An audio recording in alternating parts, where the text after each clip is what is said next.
These days, it's a important question. The relevance of teaching your kids about investing, especially investing in equity, stocks, or even mutual funds. So, how to incorporate that? Just like you teach them the academics, the curriculum which they are having in their school, you should also bring in some value, like some terms in investing, something about stocks, something about mutual funds. While you are telling a bedtime story to the kid, you can also tell him or her some extra facts about the stocks slowly from age 3, age 4, age 5. Then you should have a piggy bank. You should give them coins or say 10, 15 rupees notes also, wherein they understand the importance of money. If you give them a task, if they have behaved well, if they have got some credits or certification from the schools, then you should support them. You should appreciate them, just not by patting or giving them or buying them a chocolate.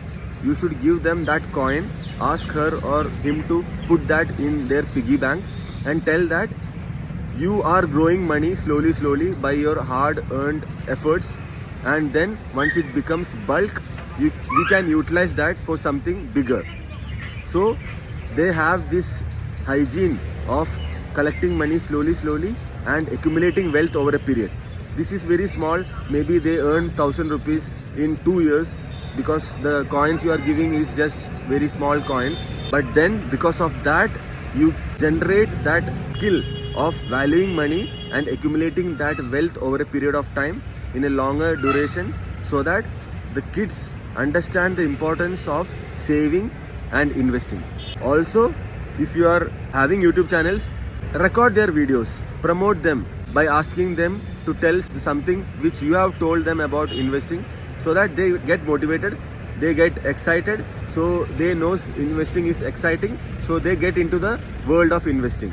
But yes, you cannot back off from your responsibility or moral responsibility of educating our kids, especially in India, about investing. In US, more than 60% of the common people has got their Demat account, wherein in India it is hardly 10%. So we are far behind. So break out of that shell of earlier thing that you should invest everything in PF, PPF or FD. Teach your kids, make them informed investors. Happy investing.